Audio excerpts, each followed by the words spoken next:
Thank you, Melanie. Good morning. Good morning. Welcome to Bellingham Unitarian Fellowship. I'm Reverend Paul Beckel. I am the son of Mary Frances Dowk and the late Paul Beckel Sr., who are parents of 9 children, grandparents of 36, great-grandparents of 54, one of whom is Arthur Glenn Beckel, now 5 days old, the first grandchild for me and my wife, Jane.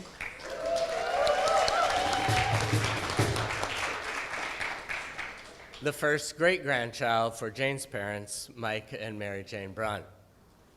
I'm also happy to welcome here today, zooming from Minneapolis. Jane is on Zoom on her way back from Minneapolis, and I think that there might be the other grandparents, Rich and Karen, out there, as well as some siblings too. So I'd like to talk about grandparenting today, but since I know nothing about the subject, I have no reflections of my own to offer. Instead, I've decided this week to ask some people who do have grandparenting experience to share some insights with me. So in the order of service today, where you'd often find the word reflections, today it is anticipations. Anticipations, of course, are not certainties and are not always positive. Anticipations include both hopes and worries, uncanny intuitions and unrealistic expectations. I imagine that to this gathering today, each of us bring a mixture of hopes and worries, uncanny intuitions, and unrealistic expectations. Well, all are welcome here. With curiosity and doubt, misgivings, and good humor, come, whoever you are. It is good to be together. I have just a couple of announcements. If you are new with us today, I'd like to encourage you to fill out a visitor information card. In the pew racks in front of you, there's these little buff-colored strips, and if you put your contact information on those, we'll be able to contact you and help you figure out how to get to know more about us. One way is to go to buff.org, where you can find out a number of things, but also sign up, subscribe to our newsletter and our email list. There's also several printed announcements in your order of service or your online order of service, one of which is about the Social and Environmental Justice Committee meeting, which takes place today at noon. And you can attend that in person in the conference room or via Zoom. The link is on the order of service, along with other details. And my colleague Barbara has an announcement as well. Thanks, Paul, and woo-hoo for being a grandparent. Woo-hoo! So yes, I'm Barbara Tenhove, and I'm feeling pretty groovy right now. I hope you're feeling groovy, because those of us on the auction team are feeling groovy, and we want you to feel groovy too, because we are planning an amazing auction and party event for Buffsters and their friends on February 11th, which is a Saturday, from 4:30 to 7 p.m. We're going to celebrate this wonderful community and raise money to support this place that we love so much. And yes, our theme is all you need is love. Bum-ba-ba-da-da. And we'd love for you to purchase tickets in advance, if possible, please. Thanks, Paul. The more we know who's coming, the more prepared we can be to have a smooth and groovy time. So you can buy tickets, both event and raffle tickets, today after the service. While we prefer checks, particularly at the auction, we can take credit cards and cash. Now, we are excited to announce that the paddle call at the auction, and if you don't know what that is, you can ask me later, will support the purchase of a number of new chairs for the sanctuary. allowing us to provide a variety of seating, even perhaps comfortable seating, and to make it possible to rearrange the sanctuary more easily. And we are thrilled to share that an anonymous donor has offered to match up to $5,000 of the chair paddle call. So the more we can raise, the more chairs we can buy. So come prepared to buy some chairs. And finally, we will have a few special items with higher value, which will be in the live auction, including some exciting weekend stays. There are also Ginny Baker watercolors in the foyer, one of which will be in the live auction. But which one is in the auction is up to you. So you get to vote, and Barbara Gilday will help you learn how to vote for which one we're going to put on auction. They're beautiful. Well, we hope to see as many Buffsters and their friends at the auction, so please spread the word and plan on coming. While you can buy a raffle ticket and not be present to win the raffle, you need to be on site to bid. But if you can't be there, ask a friend to bid for you, because you do not want to miss this party. It's going to be awesome. Now, Sarah Pearson and I will be around after today's service to sell tickets and answer your questions, and you can always find more info at buff.org. So we hope to see you at the auction, where all you need is love. Dun, dun, dun, dun, dun. All you need is love. Dun, dun, dun, dun.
I've asked Grandpa Carl to light the chalice today as we read together our chalice lighting, responsive reading number 652 in the gray hymnal, number 652.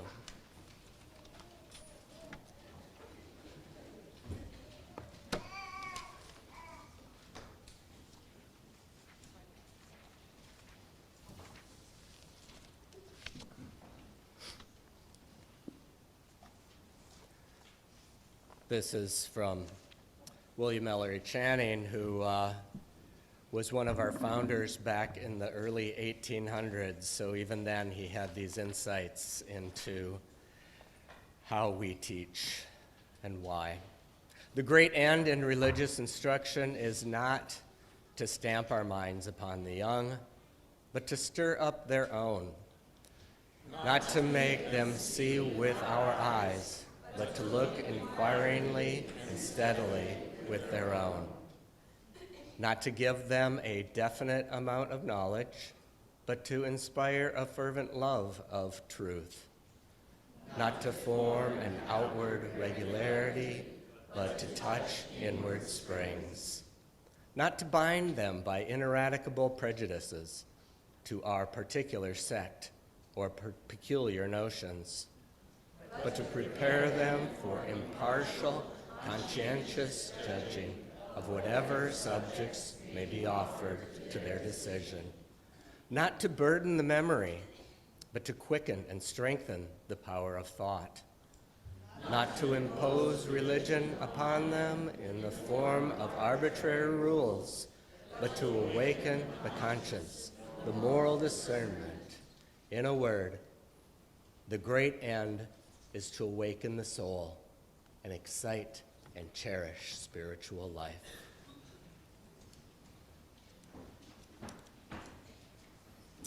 And I have let's say together our covenant. Love is the spirit of this fellowship, and service is itself. Celebrating our diversity and joined by a quest for truth, we work for peace and honor all creation. This is our covenant. And this week, David Crosby died. And so as a tribute, we sing this song written by Graham Nash, most familiarly known as sung by Crosby, Stills, Nash, and Young. Teach your children.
Thank you, Kevin. And now I have a story that the little ones might identify with, the big ones will probably identify with, and especially the older big ones may identify with. And for you littles, if you like, and I suppose, you know, it depends upon your age, there are a few cues, a few things that the little, this is called, Can You Do This, Old Badger? And there's a little badger and a big badger, and there's some little actions that the little badger is going to do. If you feel like a little badger, feel free to act like a little badger. If you feel like a big badger, feel free to groan or creak or whatever it is that you do. Okay, so, and you little ones can come up and look at the pictures here, or you can see them up there. It was the time between sunset and dark. Old Badger and Little Badger walked along the forest path. Little Badger jumped a little jump. You guys can jump a little jump. Can you do this, Old Badger? I can, but not very well, Old Badger said. I used to be a good jumper, but now my legs are stiff. Little Badger tucked himself into a ball and rolled down the slope of the path. Can you do this, Old Badger? Can you roll around? Maybe I could still do it, but it would be hard for me. I used to roll very well. Old Badger picked leaves and twigs from Little Badger's fur. Little Badger climbed up a bent, skinny tree. Can you do this, Old Badger? Two blackbirds danced out of the leaves into the sky. I can still climb, but only if I have to, Old Badger said. And I would climb backwards because it's easier. It sounds like some people understand that sentiment. Little Badger says, that's good to know. He came down and took Old Badger's paw. It's sad that you are old now and can't do many things. Oh, there are some things I can't do now, Old Badger said, but you can help me remember how it was when I was young. And that makes me happy. Besides, there are a lot of things I can still do, and lots I can teach you. He pointed, see where the ground is muddy from today's rain? There will be earthworms there. Come and eat. Old Badger was right. There were wriggles and wriggles of earthworms on the damp earth. Yum, said Little Badger. They ate and ate. And if anybody has any earthworms with them, feel free to eat them. When they were finished, Old Badger went to the stump of a tree. He raked at it with his claws. This is how you get the mud out from between your toes, he said. I can show you where to dig for bulbs of wildflowers in spring, Old Badger said. In summer, I can take you where the juiciest blackberries grow. I can teach you where the field mice make their nests. I can help you find honeybee hives. But remember, never go into a hive face first. You'll get your nose stung. A wise badger does not go in where the bees come out. You have to learn that from experience, though, I think. I wish there was a honeybee hive right here, right now, Little Badger said. Old Badger sniffed the air. There may be one in that rotting log. Well, there was. They clawed through the top and got to the beehive before the bees got to them. Afterward, they walked along, licking honey from their paws. Yum, Little Badger said. They stopped by a wide stream. I can teach you to fish, Old Badger said. I didn't know badgers could fish. Little Badger was surprised. Some can. They stood in the stream. Old Badger flipped a shining fish onto the bank. Little Badger saw one swimming below. He tried to catch it, but it slithered through his paws. It looks easy, he says, but it's not. You'll learn, Old Badger said. It takes time. So you may see, no, go back a second. You may see that there's a reflection there in the pond, and I am not sure if that is Little Badger looking in or if that is Old Badger looking in and seeing himself as a little badger. But it's nice to imagine when you see a little one that there might, go ahead, that there might be some resemblance. If you can see any similarities there. All right, let's go on. They sat on the bank of the stream to share Old Badger's fish. How do you know so much? Little Badger asked, his mouth full of fish. Because I have been around for a long time. And because many years ago, an old badger taught me. Someday, you will be an old badger, and you will teach a little badger what you know. That's the way it was planned. Old Badger wiped Little Badger's mouth with the back of his paw. Will that little badger love me as much as I love you? Little Badger asked. He will, Old Badger said. That's part of the plan, too. And now it's nap time. Is that another part of the plan? Little Badger asked. It's another part of my plan, Old Badger said. They curled side by side in a hole on the bank of the stream. The night air was cool on their fur. Their paws were still sticky with honey and silvered with fish scales as together they slept under the badger moon. And for those of you who are going off to the classroom now, we're going to sing Sleep My Child, which is number 409 in the gray hymnal, number 409.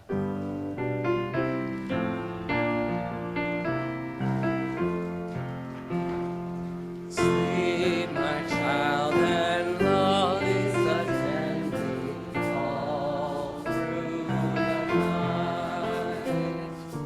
I who love you shall be near you all through the night. Soft the drowsy horse starts sleeping, hill and vale in slumber sleeping. I, my loving vigil keeping all through the night. Mother, I can feel you near me all through the night. Father, I know you can hear me all through the night. And when I am your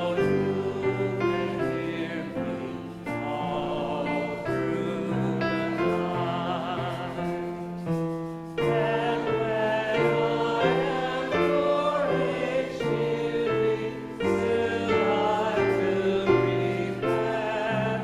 clearly how you sang and held me dearly all through the night. While the moon her watches keeping all through the night. While one half the world is sleeping all through the night. Even while the sun comes stealing, visions of the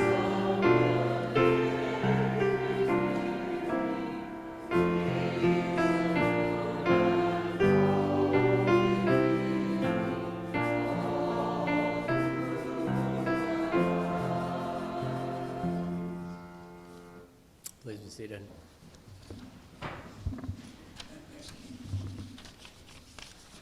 Of course, we come with a wide range of joys and concerns, memories, hopes, and fears whenever we come together. The person next to you may well be grieving even as you are celebrating something new. Or even in the newness that you are experiencing, there may be some loss. And so from time to time, we have our ritual of milestones where I invite you to light a candle, or we have a bowl of water into which you may wish to drop a stone as if into the waters of life.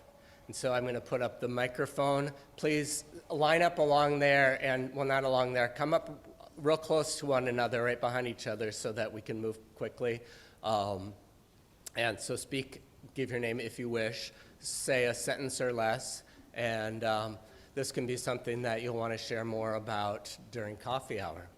If you are on Zoom, I have the chat on my phone, so feel free to type your milestone into the chat, and I will read that and light a candle for you also.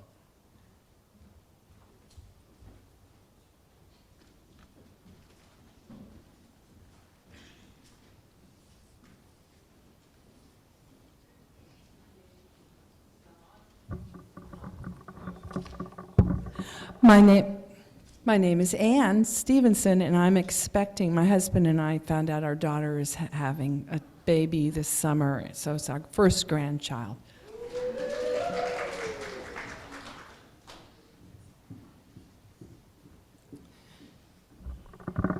Pam Graham here, and I am mixed with joy and anticipation. for my first great-grandchild, and my granddaughter is having a very difficult pregnancy. Hi, I'm Barbara Tenhove, and my sister Karen Wells was very sick and in the hospital for a week, but she's home now and doing much better.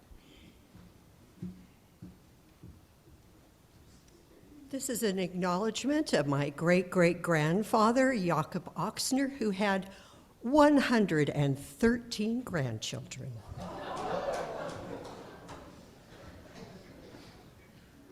I'm Jan Krauskop, and I have a sad message or wish. Karen Peter may be making the transition as we speak. I haven't heard this morning, but I know many of you knew her, and this was rather unexpected, so lighting a candle for Karen. I'm Melanie Reek. My granddaughter Zeta in kindergarten had been diagnosed 2 years ago with selective mutism. And after intensive therapy and going to Brave Camp, she is now speaking up in school, is confident and outgoing.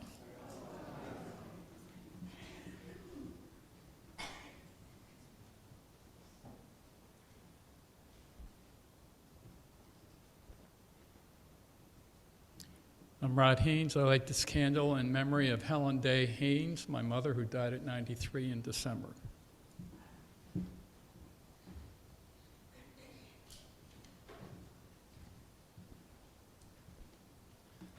Hi, I'm Alex, I'm Sky.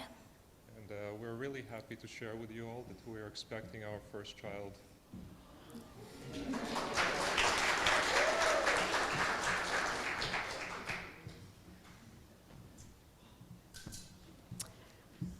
My name is Hank Ohana, and I am celebrating our show of solidarity with Wink Wink yesterday, that there was broad community participation and support for the store, and I was very, very pleased to see that Buff had such a great turnout, so thank you all.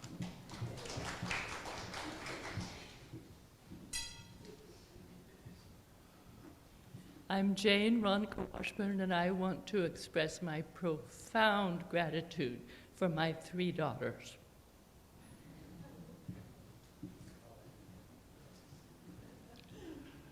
I'm Steve Lamb, and a year ago today, I was in a hospital in New York City with my wife, who was really not doing well with a very serious form of leukemia. I was fortunate enough to be with her the last 2 years of her life, and she has 2 grandchildren. We both have 2 grandchildren, and we are so grateful for them.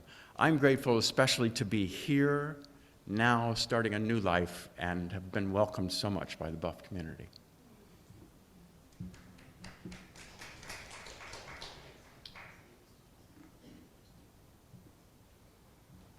Hi, my name is Mark Allen. I've never been a grandparent. However, there's an extremely high point in my life. My grandmother, we all call Uhu when we were little, she would always organize work parties at Christmas time to make the most profound, worldly, heavenly donuts I ever had in my whole life.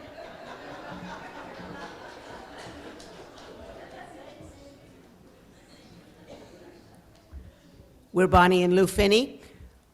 Paul, we remember when our first grandchild was 5 days old, and he turns 16 today.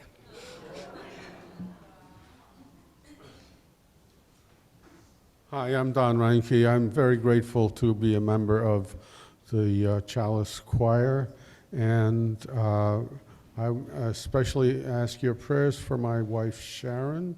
She's going to get knee surgery on Thursday. They're going to swap it out. Thank you.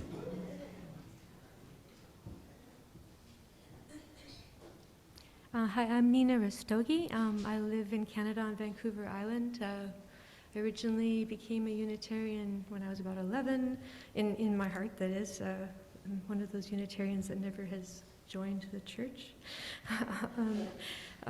with Robert Foljam and Edmonds, and now my mother is here in care, and I'm really glad that you folks are here. So thank you, especially Jana. Thank you.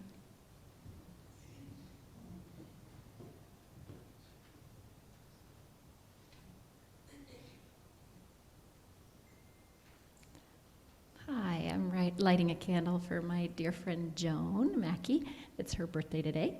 And Simon, her grandson, he's 13 today, and I've been his tutor and part of their family pretty much since he was 1 year old and came to Buff. So I'm really grateful for that. And I'm also grateful I have a new great nephew, and he's just a couple weeks old, so I'm excited about that. Thanks. I'm Rebecca, by the way.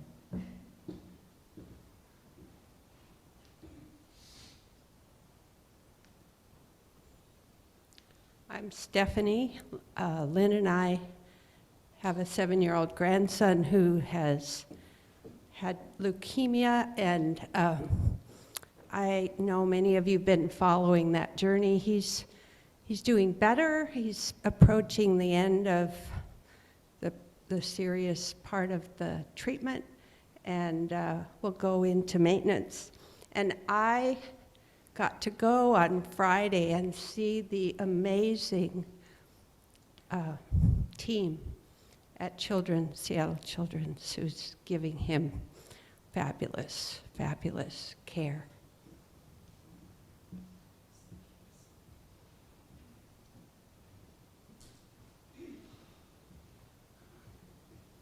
I am Jane, and I just want to tell you that we have a granddaughter, Olivia, and she's 10 months old now, and she's just darling.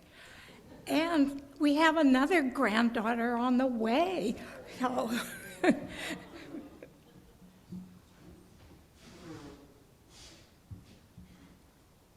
Good morning, my name is Kyle Zambergen.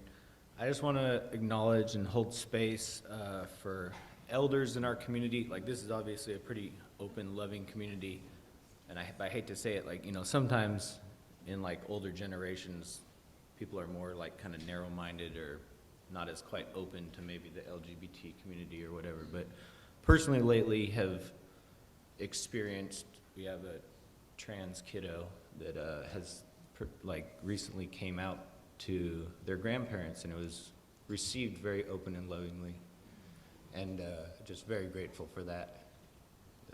Just wanted to acknowledge that and hold the space that, you know, just because somebody was stuck in a way for so long, that there's still a possibility for change and opening your mind to new things.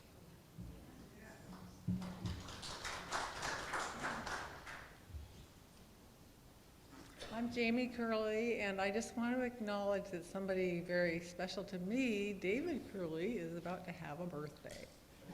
And he's a really wonderful grandpa.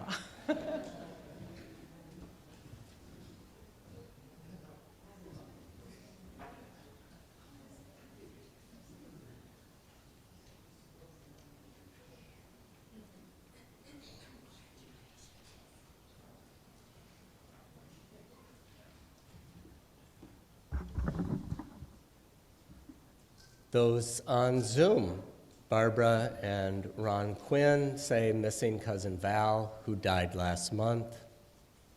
Yeah. Lee Willis says, for Rick.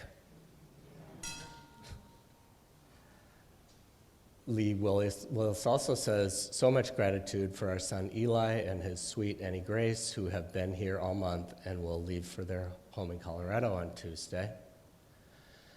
And Emma Cornwell, my daughter-in-law, says, baby Arthur. So,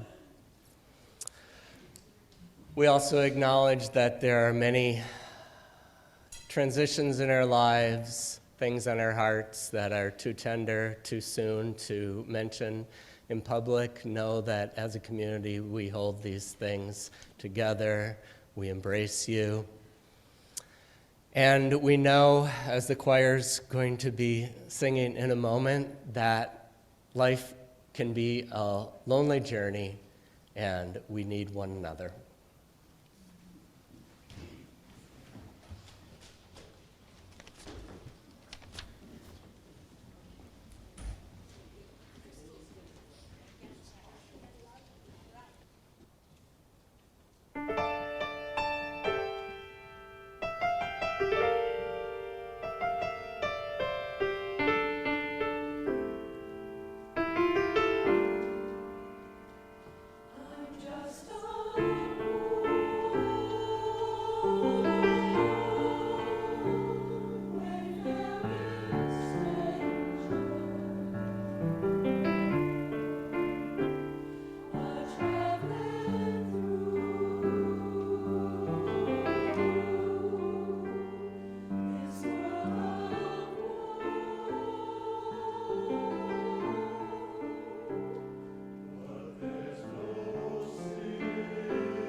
Good morning. My name's Naomi. Last week we celebrated the birthday of Martin Luther King Jr., and it made me think, who is our Martin Luther King Jr.? Who's alive today that can be that inspirational? And I thought of Bishop Reverend Dr. William J. Barber II. So I don't know if that's a new name for some of you, but I'm going to talk about him just briefly. Some of this came from a speech that he gave back in 21 at Boston University. The Bishop and Reverend Dr. William J. Barber II is the president and senior lecturer of Repairers of the Breach, co-chair of the Poor People's Campaign, a national call for moral revival, and the author of 4 books. He spoke about Martin Luther King at this event, and he said, "You know, the Bible says in Matthew 23, we love the tombs of the prophets." And that's the first place I often think about with Dr. King. And not only him, but Fannie Lou Hamer, those welfare rights women who actually were the ones that called him to the Poor People's Campaign. We forget how radical he was. He wasn't just for love, he was for love that was rooted in justice. He said love by itself is weak, and anemic justice by itself is too harsh. And people act as though Martin Luther King was tame. In 2018, Bishop Barber helped relaunch the Poor People's Campaign, begun by MLK in '68. It calls for a moral agenda and a moral budget to address the 5 interlocking injustices of systemic racism: systemic poverty, the war economy, militarism, ecological devastation, and the false moral narrative of Christian nationalism. That same year, in 2018, Barber actually spoke to the UUA General Assembly. Barber gives me hope because he cares. He does not fail to say or to do what is right. Now, maybe he's not the only MLK that we have amongst us. I'm about to lead us now in a responsive reading, right? And the woman who wrote this is actually a Unitarian Universalist minister, and her name is Tandeka. Did I do okay? Okay. The Reverend Dr. Tandeka is a Unitarian Universalist theologian, journalist, and congregational consultant who leads the We Love Beyond Belief project. So this is reading number 666, The Legacy of Caring. Despair is my private pain, born from what I have failed to say, failed to do, failed to overcome.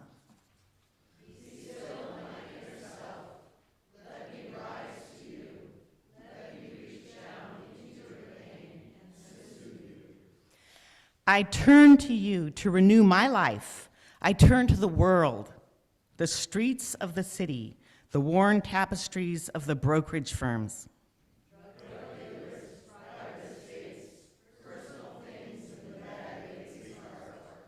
Rage and pain in the faces that turn from me, afraid of their own inner worlds.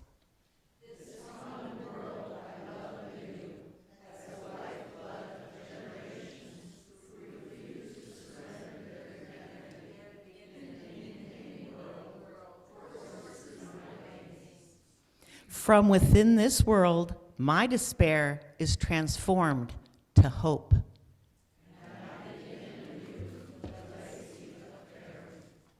Thank you.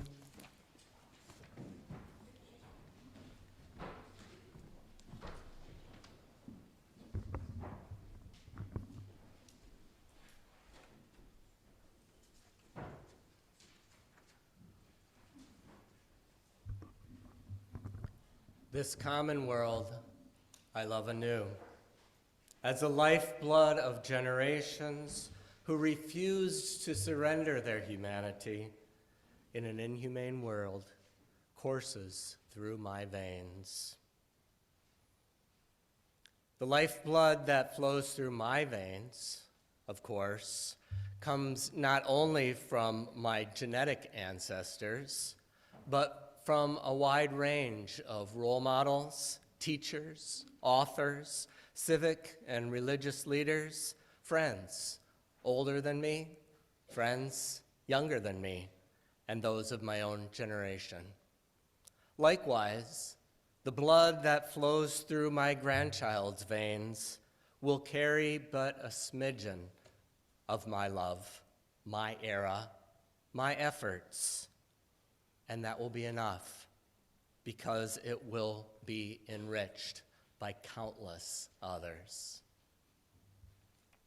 I recently asked several people how grandparenting had changed them, what they'd learned about themselves, and what legacy they hoped to pass along.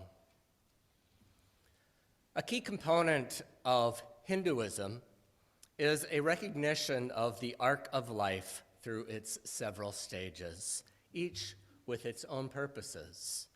So, says Debu Majumdar, whatever stage of life we're in, we should make the most of it. Debu makes the most of his stage of elderhood by delighting in the opportunity to share lessons of his mother language, Bengali, with his 6-year-old granddaughter.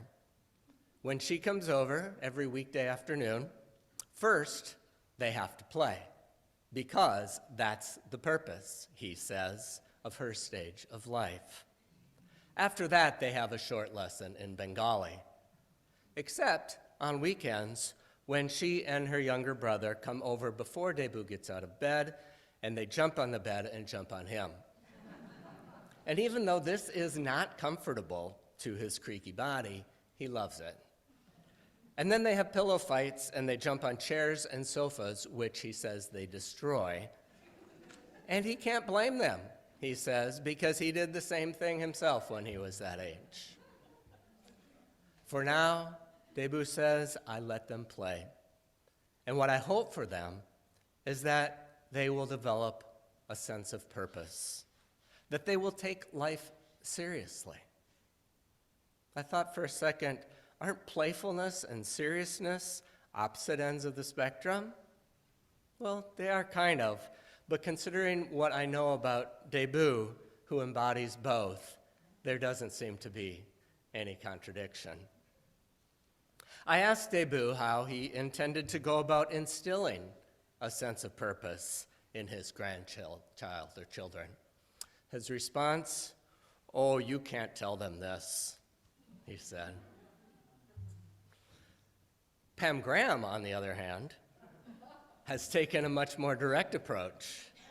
She told me, you have to be very intentional about these things, which is consistent with the Pam I know. She can be warm and open and lighthearted precisely because she doesn't beat around the bush. When they first became grandparents, Pam and her late husband, Mike, came up with a way to describe how they hoped their children and their children's children could work together as a team, all with the same objective, even while recognizing that each generation needed to have its own distinctive role.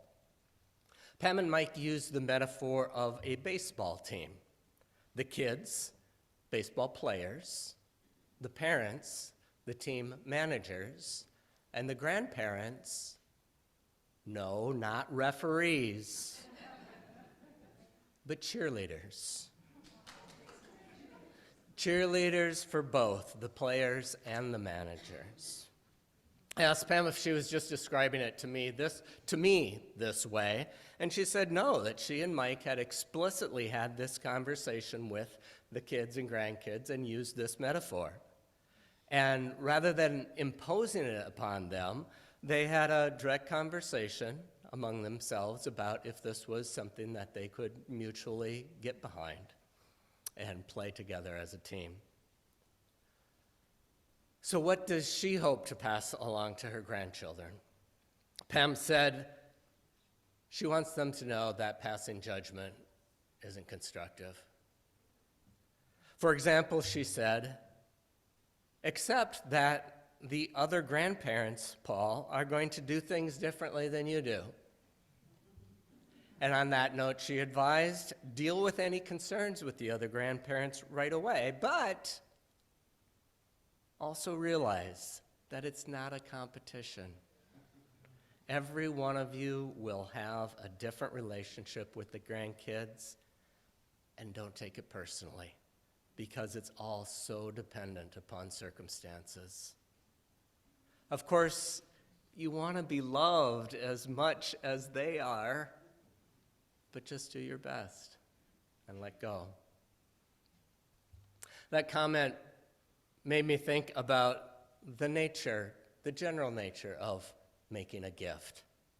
As whatever we do for our children or grandchildren, nieces or nephews, siblings or friends, or those we encounter on the street, when we give a gift, it's not a gift unless we let it go and don't try to control what happens with it. Which then reminded me of Dorothy Day, who over several decades set up homeless shelters spanning the entire country. When her staff complained about the behaviors and attitudes of the clients, specifically that they didn't appreciate the help that they were receiving, Dorothy Day made it very clear that the purpose of their work was not to make their clients grateful. So it is with grandparenting, I anticipate. All of this resonates as well with the insights that I'm finding now in a book on aging that I'm reading called From Strength to Strength by Arthur Brooks. Brooks notes that in the later stages of life, we're going to be happier if whatever we do it for its own reward rather than for some anticipated payoff. And we shouldn't expect any clear cause and effect to come from what we do, especially not in the short term. All of the stories that I heard about grandparenting made it clear that neither our lives nor our children's lives, our grandparents' lives, our friends' lives, anyone we try to interact with, anyone we try to love, anyone we try to help, none of those lives are going to play out in a straight line. So what we do with or for them can't be a means to an end. It can't be a way to meet our own ego needs. Deb Cruz, on this point, is very realistic. Deb's experience of grandparenting is that it has made parenting stretch out much longer than she has anticipated. Her circumstances are such that she has had a major ongoing parenting role for her grandchildren, who are now teenagers. What have I learned from grandparenting? She said, I have learned that I don't want to go through puberty still one more time.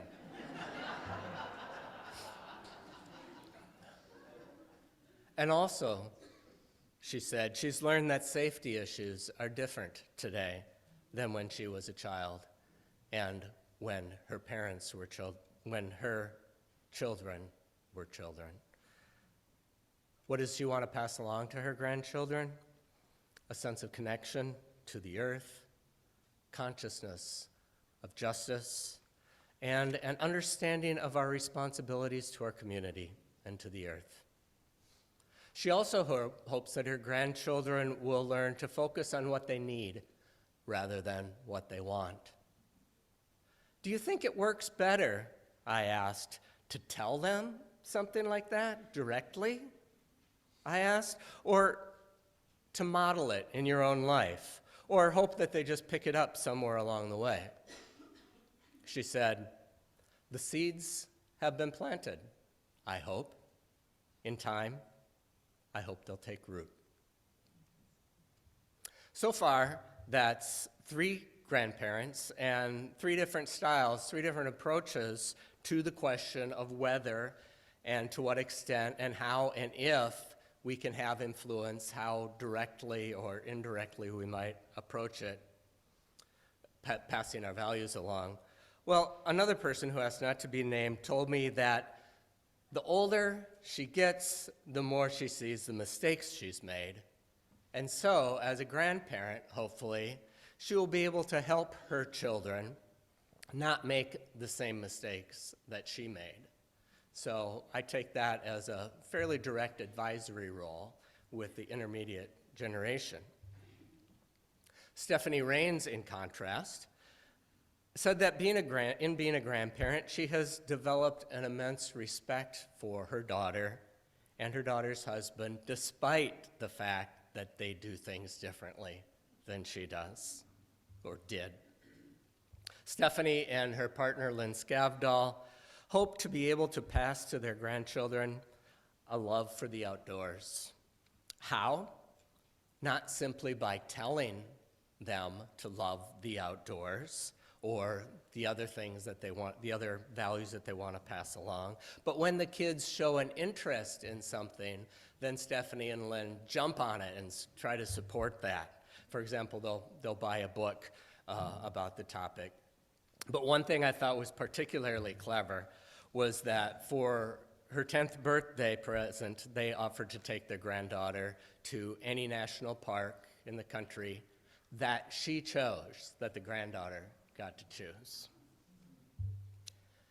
They also hope to influence their grandkids to appreciate diversity by modeling, as lesbians, that this is a perfectly normal way to be. She says that 40 years ago, she was not able to do this with her own kids, but that being a grandparent is a chance to start again. How is it working out so far? Well, they tell of an incident in which their grandson was very upset about something he had done, and he was trying to contain himself, and he was saying, "I'm trying so hard not to be an entitled white man."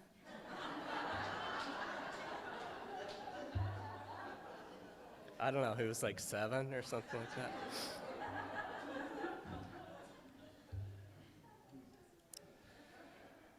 And finally, I asked this of Marty Villalobos. She said, "Oh, you're asking the wrong person. I don't know anything." All I can say is, just hold them. Just hold them, and they'll let you know. And so with that, let us hold one another in love, share what we have when we can. As I invite the ushers forward to receive the morning offering, we know that each of us have different resources, different energies, different financial resources. There's no point in judging or having expectations, but take this simply as an invitation.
Let's stay seated for this hymn.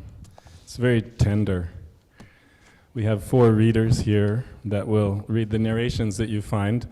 This is 1061 in the Teal hymn book. So everyone sings, and then there's a narration, sing, narration, just like that. 1061, For So the Children Come.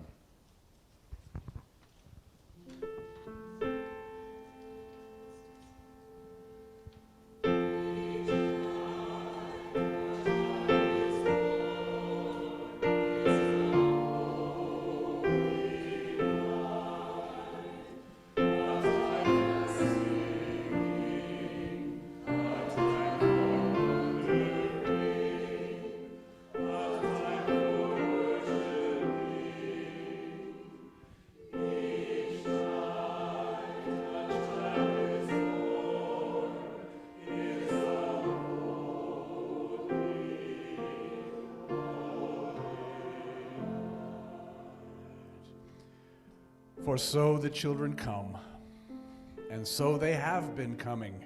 Always the same way they come, born of the seed of a man and a woman.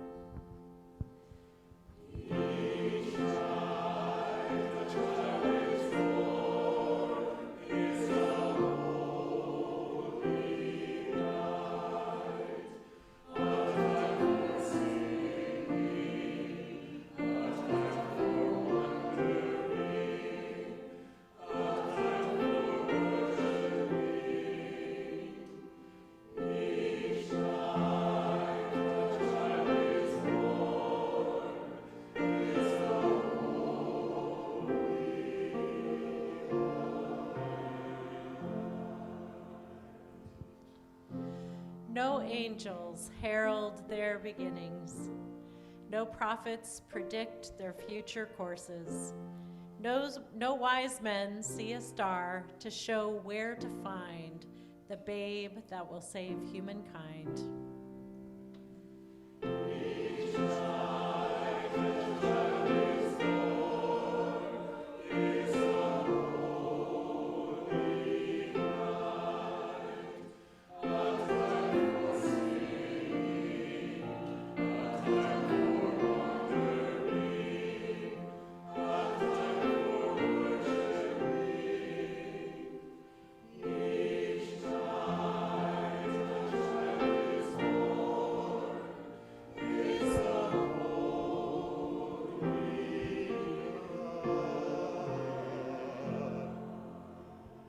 Yet each night a child is born is a holy night. Fathers and mothers, sitting beside their children's cribs, feel glory in the sight of new life beginning. They ask, where and how will this new life end, or will it ever end?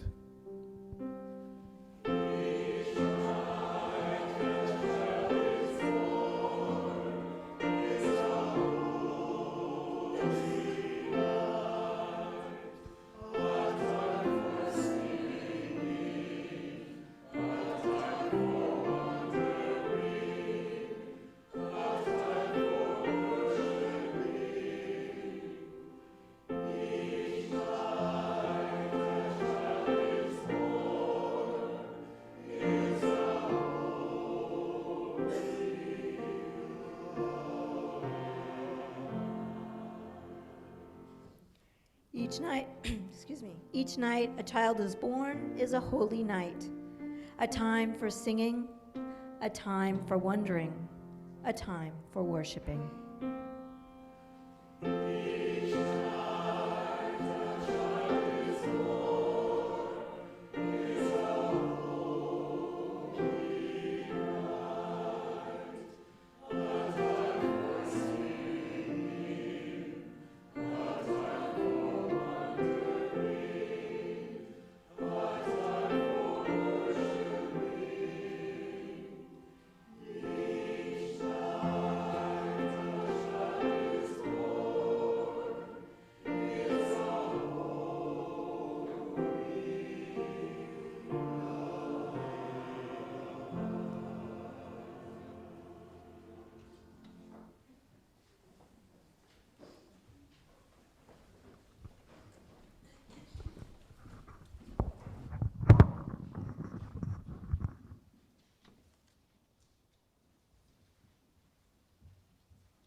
Thank you so much, everybody, for sharing this moment with me. And Jane out there in the Seattle airport. I think it's always easier to let something go after you've talked about it out loud. And I know that the course ahead is going to involve a lot of letting go. So let's acknowledge that together by reading as a benediction. Number 715 in the gray hymnal by Khalil Gibran, number 715. Your children are not your children. They are the sons and daughters of life's longing for itself. They come through you, but not from you. And though they are with you, yet they belong not to you. You may give them your love, but not your thoughts, for they have their own thoughts. You may house their bodies, but not their souls, for their souls dwell in the house of tomorrow, which you cannot visit, not even in your dreams. You may strive to be like them, but seek not to make them like you.